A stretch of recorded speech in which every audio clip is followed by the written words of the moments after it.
Oi, gente! Meu nome é Mirelle e eu sou brasileira, okay? So I'm here to teach you Brazilian Portuguese, okay? We already have a video that I posted last time. It's about greeting and personal presentation. I will let the link for you if you want to watch it. And for this video, I prepared something very easy. It's basic. But it's something important for the first contact with the language, okay? As I said in the last video, the idea is, in these first videos, I'm going to use English to help, but later in the future, as you're going to get vocabulary and becoming easier for you, the Portuguese is becoming easier for you, I want to speak only Portuguese, okay? So just to start, we need to learn some important words, okay? So basic words like sim, não, which means yes and no in English. So we should learn this word, sim, não, por favor, if you want to ask for help, if you want to ask for information. So you should maybe greet the person with this word, por favor, which means please, okay? We also have the word obrigado, which means thanks, thank you, obrigado. And this word is very important because it's one kind of the word that we should mark with the feminine and masculine. Okay, so when I'm a woman, when I'm going to thank someone, I say obrigada. Okay, if I'm a man, when I'm going to thank someone, I say obrigado. So the gender of the word is related to you, not to the person you are thanking, not to the person you are talking to, okay? So I'm a woman, I will always say obrigada. And a man will always say obrigado, okay? It's very important. And so another word that we use too much in the beginning, first contact with the language, the word com licença, this expression com licença. Com licença means excuse me, okay? So if you want to talk to someone in the street, ask for an answer or something like that, you can use this expression, com licença, você poderia me ajudar? Com licença, eu preciso de uma informação, okay? Por favor. So you use the other word that we just learned, por favor, which means please. Okay, so com licença. We also have the expression me desculpa. So it's important to understand it's like sorry in English. So me desculpa. For example, if you are walking the street and you hit someone, oh, me desculpa. Okay? Or if someone asks you for information in Portuguese and you don't understand, me desculpa. I can't understand, I don't speak Portuguese. Okay? Eu não falo português muito bem. Porque vocês vão falar português. You're going to speak Portuguese, but for the beginning you can say, eu não falo português muito bem. I don't speak Portuguese very well. So this expression, me desculpa. I'm teaching you this way because during the videos I will all the time I'll be doing like that because it's very different the how can I say, the standard Portuguese and the Portuguese we speak in the street, okay? So, for example, this expression, me desculpa, in standard Portuguese, the correct form would be desculpe-me. The verb should be in the imperative form, and this me, which is for yourself, sorry, myself, it's going to be after the verb. That is the rule for the grammar in Portuguese, okay? But that's not what happens daily in the street. I think rarely you're going to hear desculpe-me in the street. And sometimes it sounds a little bit artificial, you know? So if you're going to write something for someone, an email or something formal, the correct form is desculpe-me. But in the street, you hear me desculpa, ok? Ai, me desculpa. Ai, eu tô atrasado, me desculpa, ok? So it's important to learn the standard English of Portuguese, sorry, the standard Portuguese too, the grammar and the rules, especially if you are going to write in Portuguese. But these videos are for a first contact with the language and especially for communication. Okay, so later we can do it better and think about it better. So it's important too, I think words that are important too, to say if something is good or bad. Okay, I think these words are important daily, or maybe I'm wrong, I don't know, but it's important to know how to say man and woman too, maybe. Okay, so woman in Portuguese we say mulher. Eu sou mulher. Okay, I am a woman. Eu sou mulher. And man we say homem. Eu sou homem. Okay, so mulher and homem. And how to say good and bad in Portuguese? Bom. Bom means good.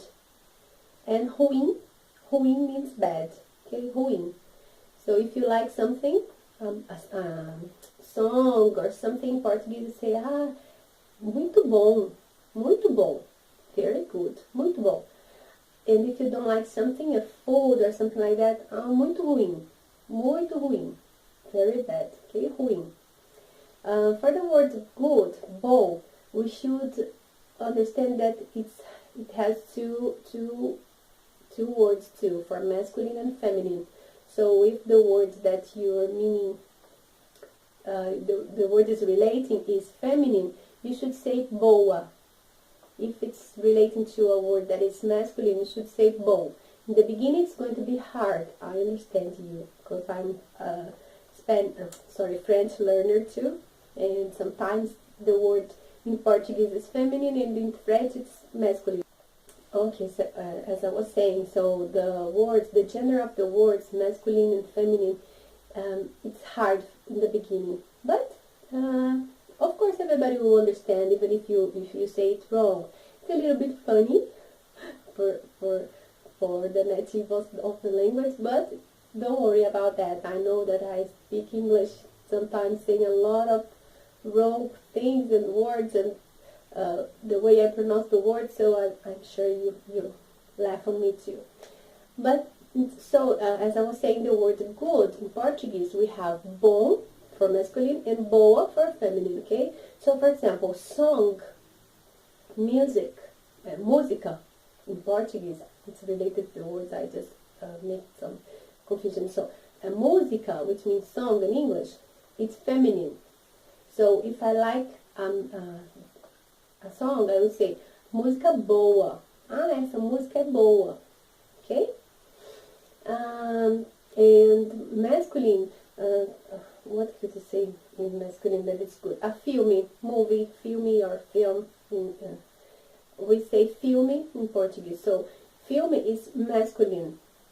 If I want to say that it's good movie or good film, I say, esse filme é bom. Esse filme é muito bom. Ok? Esse filme, essa música, the pronouns that we use to show the things, this song, this movie, we also have feminine and masculine. I'm going to make a list for you. So when you want to show something that's close to you, you say esse filme, essa música, ótima, boa, muito boa. When you want to show something that's far from you, aquele, aquela, okay? I teach you man and woman, remember? Homem, mulher. So if I want to show homem that's far from me, I say aquele homem. And if I want to show someone a woman that's far from me, aquela mulher. She is far from me, aquela mulher, okay? Aquele, aquela. If it's close, esse, essa. As I said, according to the formal language or the standard Portuguese, we have two pronouns for the things that are close. Este, esse, esta, essa. But I don't want you to worry now about that, because orally, daily, people don't care too much about it. If you're going to write and use these pronouns, you should understand better. But So later I will make a list and explain the difference between them, but for the beginning, you don't need to worry about that, okay? If it's close to you, around you, you say esse, essa. Esse homem, essa mulher. If it's far from you, aquele, aquela. So, close, esse, essa. Esse homem, essa mulher. Far, aquele homem, aquela mulher. Okay?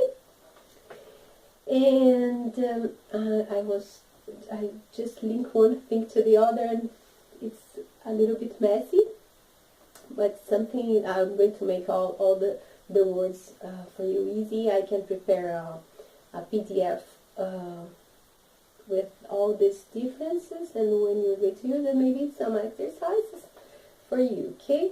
So I think these words are very important in the beginning, and it's a list of this video is exactly for that, to teach important words. If you want to ask something that you think it's important, you can put it in the comments. So I can do it in the next video, or I can answer it in the comments, okay? And I think it's very important too to learn the personal pronouns, okay? Because after a while we are going to start using the verbs, os verbos. It makes us crazy. But so we should learn the personal pronouns just later to understand how I can connect the verb, the correct form of the verb with the personal pronoun. So it's very important to learn the personal pronouns now, and there is a very specific thing that I'm going to teach you. The first one, for the first person, eu. Okay, so eu. When I'm talking about myself, I use eu. Eu sou Mirelle, eu sou brasileira, eu sou mulher, eu sou boa. And when you're talking to someone, when you're talking about someone who is talking to you, the second person, você, ok? Você é homem, você é americano, você é sírio, você é haitiano. And when you are talking about someone, a third person, we have ele for man and ela for woman, ok? Ela é brasileira, ele é haitiano, ela é mulher, ele é homem, ok? Então, eu, você, ele ou ela, ok? So these are the pronouns for the singular. And then we have plural. Nós, and I'm included, nós, ok? Nós somos brasileiros. Vocês são ingleses. And eles ou elas, ok? It's plural. Elas são brasileiras, eles são egípcios, and so on. So the list, I'm going to put the list for you. Eu, você, ele ou ela, masculine and feminine. Nós, vocês, eles ou elas, okay? But there is a very specific expression in Portuguese, and we use it a lot. It's a gente. A gente, 2 words. It's an expression. So this expression, a gente, it's to use in the place of nós, okay? It means plural when you are included. So I can say, a gente é brasileiro. A gente é ganense.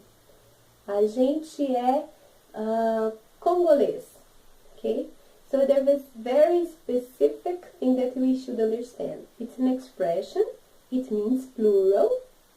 I am included, and there are some people with me included in this expression. So me and other people, plural. But we use the verb in the singular form. And also the word that comes after the verb, for example, the nationality. If I'm using this expression to in a sentence with the nationality, all the words will be in the singular, but the meaning is plural. So when I say nós somos brasileiros, we are Brazilian. So the verbs in the plural form, and the nationality is in the plural form. Nós somos brasileiros. Okay? I think it's very important to have the list of the verb to be, which is the most used. And I will explain after a while that we have, in Portuguese it's divided in two verbs. The verb to be is divided in two verbs, but after a while, when we start to talk about verbs, we start to shake. But don't worry about that. It will be easy. So as I was saying, the expression a gente means plural, me and other people. But the connection, the verb that will be connected will be in the singular. And also the nationality. So, a gente é brasileiro. A gente é ganense. A gente é nigeriano. Okay? So, it comes in the singular. It's not a formal way. It's a popular way of saying, but everybody uses it. Everyone uses it in the street. Okay? And you should learn because you're going to hear it too much. But if you are using the written language, if you're going to write an email or something formal, you're going to replace a gente by we, nós, in Portuguese, okay? So you prefer to use nós. Nós somos brasileiros. Nós somos americanos, okay? So it's something very, I think it's nice to learn the language that we use in the street, especially if your goal is the oral language, the communication. And as we are receiving a lot of immigrants, the first thing you should understand and you should do is to use the language with people you are meeting, right?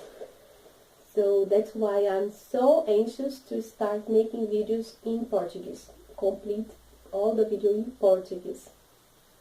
It will be very important.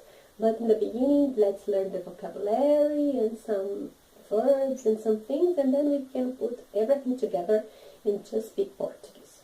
Okay? So when I was talking about the verb to be in Portuguese. So when I'm using it in English, the same verb, the same form of the verb I use when it's something that you're going to be for the rest of your life, you use for something that it's going to pass after a while. For example, I'm a woman is something for the rest of my life. I am Brazilian for the rest of my life. But if I say I am sick, it's something that can change with time. So I'm sick now, but after 2 days I'll be fine. So, but I use the same verb. I am Brazilian, I am sick. In Portuguese, we have two different verbs. So if something that is not going to change, we use the verb ser. Eu sou brasileira. Ele é brasileiro. Você é brasileiro. Okay? But if it's something that's going to change, that can change, we use the verb estar. Remember the last video when I ask how are you? Como vai?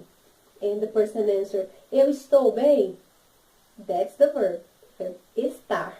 Why? Because you can be fine today and bad tomorrow. It's something that changes, okay? So the verb estar is for this kind of thing. That you have this condition now, but it can change. Então, eu estou bem. Eu estou feliz. Eu estou triste. Okay? Things that can change. Eu estou no Brasil. But maybe next year I will be in another place. Eu estou na África. Eu estou em Uganda. Okay? And something that can change. And when I use the sentence como vai to ask how are you, I can use another sentences with this verb estar. I can say, como você está? It's direct, much more direct, okay? Como você está? Eu estou bem. Okay, again, so I was showing the difference between the verb estar, ser, and estar, okay? So, Ser, something that it's a condition that probably is not going to change.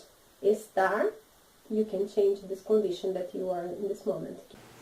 Okay, so just to finish this video, we are learning the two verbs in Portuguese. Verbo ser, verbo estar. For the condition that we can change, verbo ser. Oh, sorry, for the condition that we cannot change, verbo ser.